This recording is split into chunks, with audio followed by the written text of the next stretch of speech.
I'm Mark Golub, and in the news, continuing discussion regarding a number of disturbing and controversial issues, not the least of which is the UN report on last summer's war in Gaza, issued by a commission of the Human Rights Council of the United Nations. As I'm sure you all know, while it does acknowledge some Palestinian culpability, the report is very critical of Israel and the conduct of the IDF, accusing the Israeli army of acting with impunity across the board and charging Israel with human rights violations and war crimes. Well, for some more reaction to the UN report and to the way in which the report's bias has been supported by, for example, the New York Times, I'm so pleased to have on our JBS phones one of the most articulate and courageous voices on the world Jewish scene today, the Executive Director of the American Jewish Committee, David Harris. David, it's wonderful to be able to talk to you again. Thank you very much, Mark. David, before asking you to comment on the UN report, you've been writing editorials, you've been speaking out on a range of crucial issues confronting Jewish life today, the anti-Semitism raging throughout Europe, the failure of the Middle East peace process, and you had a fabulous piece in the Huffington Post on 10 ways Israel is treated differently from all other nations by the international community. You had a piece in the Times of Israel explaining why it's a terrible mistake for people to dismiss the history of the Israeli-Palestinian conflict, dismiss the history connected to the Six-Day War of 1967, which is crucial to any serious understanding of the real reasons there is no two-state solution. And the AJC has been addressing the issue of race in the United States today. So I just wanted to take this opportunity to thank both you and the AJC, to congratulate you for the role you've been playing in helping to educate and sensitize American Jewry and America as a whole to some of the most pressing issues challenging all of us today. Mark, thank you for your very kind words. So, David, what was your reaction to the UN report on Gaza? Well, firstly, let me pick up on what you said a moment ago. You mentioned a piece that I had written called 10 Ways Israel is Treated Differently, which appeared on the Huffington Post and the Times of Israel, among other sites. And one of those ways, Mark, is the way the UN Human Rights Council treats Israel differently from all other member states in the United Nations. Israel is subject to more resolutions against it by the Human Rights Council than all other nations in the world combined on an annual basis. Mark, now just imagine, of all the countries in the world and all the human rights violations going on and the hundreds of thousands and millions of people being killed and enslaved and exiled and beheaded, this Human Rights Council, based in Geneva with 47 member states, devotes more time and energy to passing resolutions against the state of Israel, the one liberal democracy in the Middle East, than all other nations combined, including Iran and Syria and North Korea, and go down the list. And one of those resolutions that was adopted was the one last summer emanating from the war triggered by Hamas against Israel. And that resolution, which authorized this commission, if you can believe it, was adopted by 29 votes in favor, 17 votes abstaining, and only one country on the Human Rights Council with the courage and the principle to vote against the whole idea, and that was our country, the United States. And to be fair, if Australia and Canada had been members of the Council, I have no doubt they would have joined the United States. But we were alone. And you know what? In this resolution, Mark, which authorized this commission of inquiry, following on the model of the infamous Goldstone Commission, Yes. which Judge Goldstone himself repudiated after its report had been issued, the word Hamas never once appeared. Never once appeared. So now we fast forward. The report has been issued, and what are the problems? Well, the first problem is that when the Commission of Inquiry was authorized last summer, they named a chairman. The chairman's name was William Shabbos from Canada. Either people didn't do their homework, or maybe they did do their homework and thought they could get away with it. But either way, it was revealed after he had been appointed and after he started his work that he had been a paid agent of the PLO. Yes. And therefore, he was compelled to resign because this was exposed and this embarrassed the UN Human Rights Council. But it goes to show you, Mark, the tone and tenor of this whole thing. Mm-hmm. And the report itself, very serious problems, Mark. Here you have Israel, a liberal democracy, which withdrew entirely from Gaza in 2005 and gave the people of Gaza, literally, their first chance ever in history to govern themselves. Mm-hmm. And by 2007, the people of Gaza had Hamas as their leader. Hamas has a charter. The charter openly and explicitly calls for the destruction of the state of Israel. And by the way, is also replete with classical anti-Semitism. That's Israel's neighbor.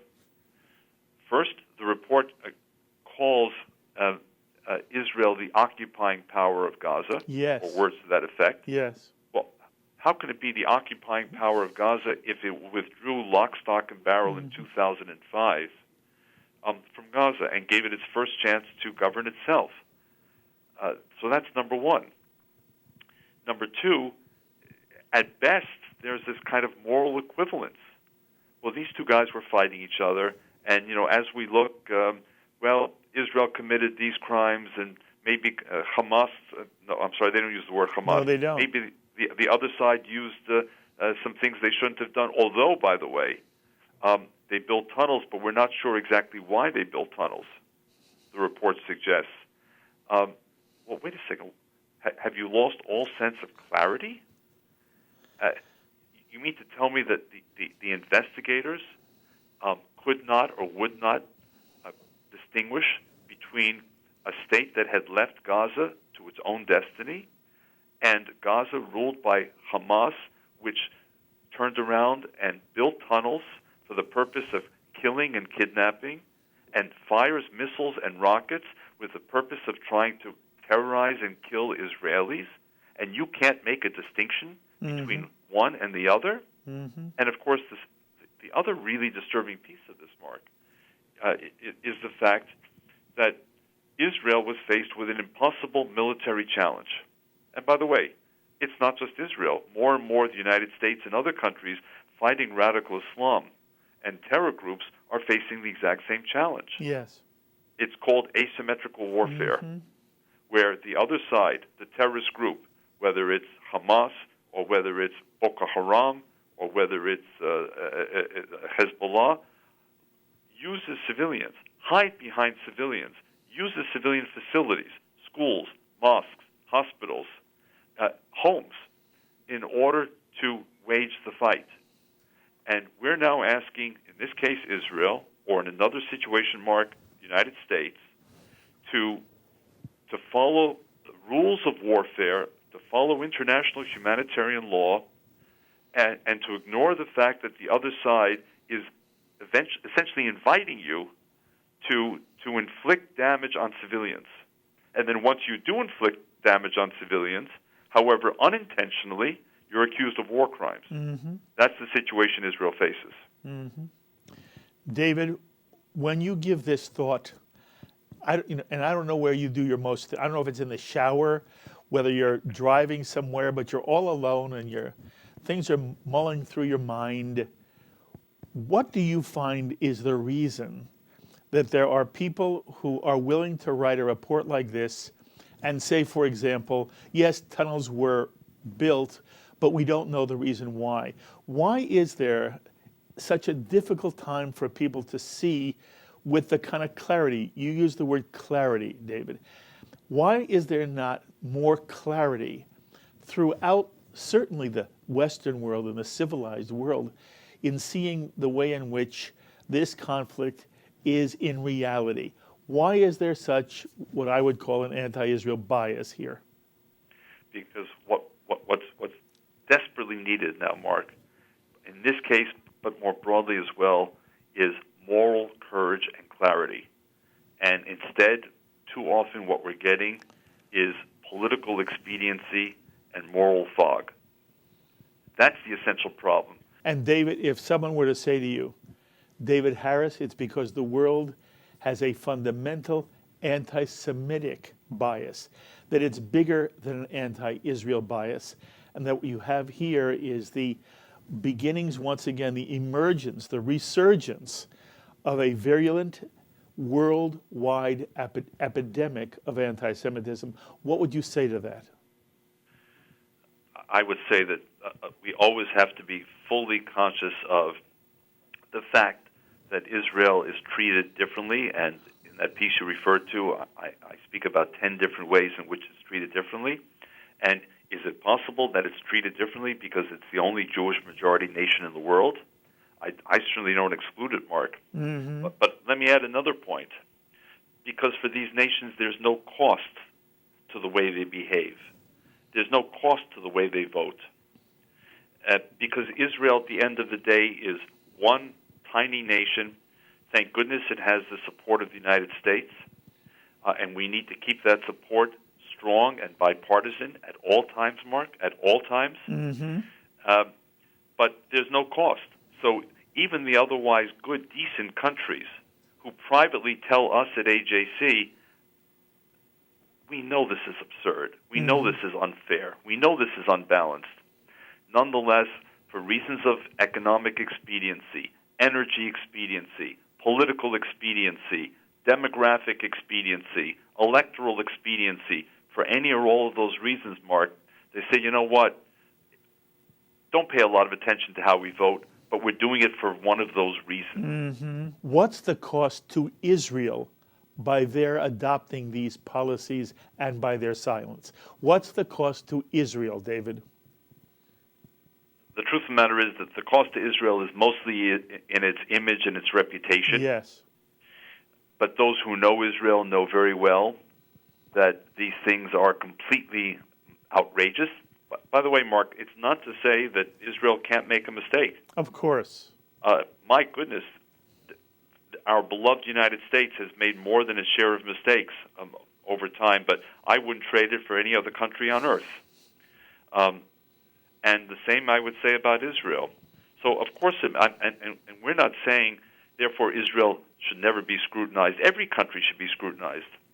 So the cost is in the damage done to the reputation of Israel for people who don't follow events closely, who believe that the United Nations has a certain authority. So if the United Nations criticizes Israel, there must be something to it.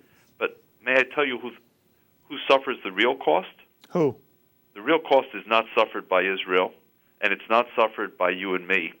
It's suffered by the true victims of human rights around the world, whose only chance for protection comes from the Human Rights Council. Mm-hmm. And when the Human Rights Council is hijacked with this political agenda that obsessively focuses on Israel, it's taking time away and attention away from the true victims of human rights who are sitting in literally concentration camps in North Korea, who are sitting in Iranian jails, who are exiled from their homes in Syria.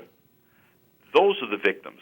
Those are the people who need the attention of the UN Human Rights Council, and they're not getting it because it's been hijacked by the anti-Israel majority. They're the true victims, and they're the ones I feel most sorry for. Mm-hmm. David, I want to ask you a philosophical question, and it comes out of what people say to me all the time, whether it's here at JBS or whether it's people I meet in all of my personal travels. And you're a good person to ask because the AJC is so involved in really world politics and the geopolitical scene. There are those who say that Israel does the best it can. And Israel, while it makes mistakes, on balance, it has a fabulous track record of human rights, how it treats its own Arab population, and how it treats Palestinians on the West Bank. At the same time, there are people who say to me, even if that's true, world public opinion is a very powerful force. And if Israel maintains the status quo because it's best for Israel, even if it's best for Israel, what Israel will do is continue to experience an erosion of public support in Western Europe and perhaps even in the United States. And So when you say, the people of Israel and those who understand Israel, we understand how ludicrous. The UN Commission report is ludicrous. At the same time, one of the things people are very concerned about is whether over time Israel will lose such a large percentage of international support that it will be forced to do things that are not in Israel's best interest, or it will just become an international pariah. As you go through the world, talking to world leaders, as you look at this problem, what would you say to those who are concerned that while Israel does what's in its best interest, even if Israel is right, if the world community blames Israel anyway, despite all the right that's on its side, what will be, in your view, the danger to Israel going forward? It's a very important question, Mark, and we could spend a lot more time, I think, than your show allows. Right. Really, this is an hour discussion. But again, give us just a sense of it, and we'll discuss it in more detail at some other time. Look, first of all, there is the danger. There's no question about it. We see it, for example, in the results of surveys in European countries that no longer, in many ways, understand Israel and see Israel now as more a problem than a solution. And that should be of concern, of course. We look to public opinion, and public opinion is certainly in democratic countries can inform the decision-making of political leaders. So those who say, to heck with public opinion, who cares, I think are minimizing the challenge. I agree. On the other hand, Israel cannot make its policy decisions based on world public opinion either, because that world public opinion may or may not have Israel's best interests in mind. Exactly. And may or may not even understand the challenges that Israel faces. AJC has this incredible program called Project Interchange. Mm-hmm. And over the last 30 years, Mark, we have taken literally thousands and thousands of opinion makers, decision makers from around the world, 70 or more countries, including many from the United States, to Israel to see it for themselves. Because we understood that if you only see Israel through the prism of the media or public opinion, you're not seeing the real Israel. Of course. And almost to a person, those thousands of people who've gone through our programs come back and say, wow, I had no idea. I had no idea how small the country is. I had no idea about its border challenges. I had no idea what a thriving democracy it was. I had no idea that Arabic is an official language. I had no idea that Muslims go to mosques on Friday in Israel and they have no problems whatsoever. I had no idea what a technological marvel Israel is. So the best answer to the public opinion issue is to bring more and more such opinion molders and decision makers to Israel. Let them see Israel for themselves. I have met in my AJC work, Mark, too many presidents, prime ministers, foreign ministers, and ambassadors who vote on Israel issues, who make decisions on Israel issues, who have never been to Israel in their lives. Yeah, that is stunning, and it's very important. I want you to say it again, David. It's such an important point. Say it again. In the course of our global work at AJC, and we touch down in well over 100 countries a year, Mark, and we were meeting with presidents, with prime ministers, with foreign ministers, with other cabinet officials, with ambassadors, and many of them are involved in decisions affecting Israel, whether it's votes in the United Nations, Security Council, General Assembly, Human Rights Council, you name it. And many of them have never in their lives been to Israel. They have no on-the-ground understanding. Their own view of Israel is formed from public opinion, from the media, from the blogosphere, you name it. Yes. And yet, when we can get those people to come to Israel, they may or may not become card-carrying members of AJC, but I can tell you, almost to a person, they come back saying, I had no idea how complex the situation is, how small the country is. is how its yearning for peace dominates the country, how democratic it is. So the more we can get people to Israel, the better. And the other, in a way, good news, and I know, Jews in particular, we're genetically predisposed to reject good news and attract bad news. But that's for the geneticists. Yes. But the good news is that despite the claims of some, Israel is not isolated, not for a single moment. And believe me, in our AJC work around the world, where we're talking about Israel in capital after capital, Israel has something to offer many, if not most, countries in the world in the 21st century, and it's for real, and it's important, and more countries understand it. I'm talking, Mark, about the things that will make or break countries in this century. Issues like water management. California facing severe drought. Northern Chile facing huge water issues. Well, guess what? Israel has addressed these issues and has solutions, workable, cost-effective solutions. How about food security?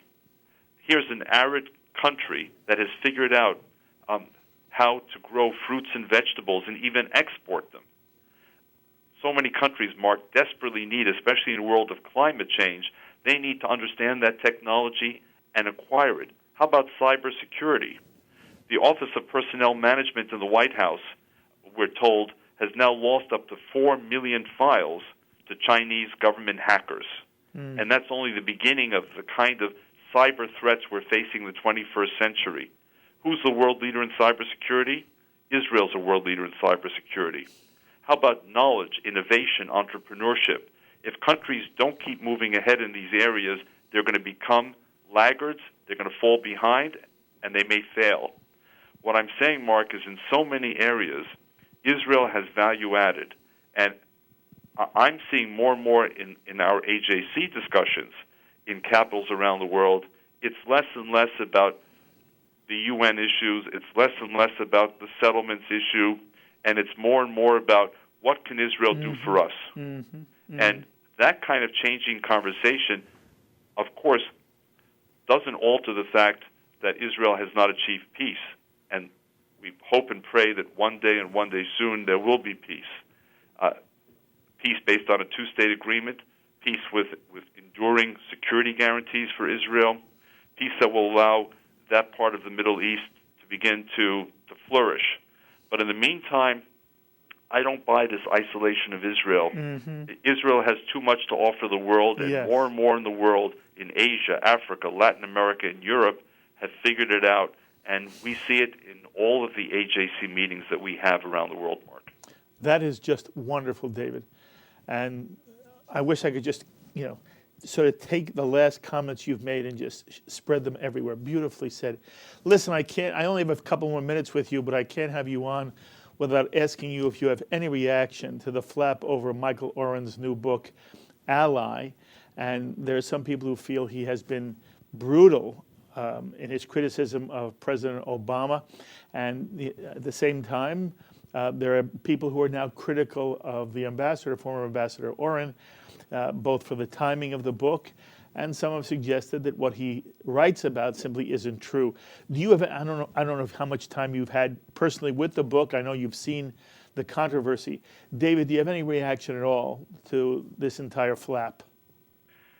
Well, as a matter of fact, I have the book in my briefcase, which is right next to me. I'm reading a few pages every evening on the train ride home, but I'm only about a third of the way through the book, so I'm not able to speak about the book as a whole.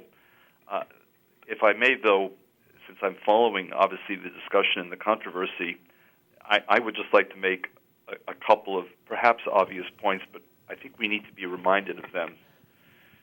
Number one, it is essential for all friends of Israel to understand the uniqueness of the U.S.-Israel relationship and the fact that there is no substitute in the life of Israel for that relationship. Number two, I'm a strong believer in bipartisanship. When it comes to the U.S.-Israel relationship, we darn well better have a broad bipartisan consensus. because over time, in any democratic country, including our own, the pendulum will swing back and forth.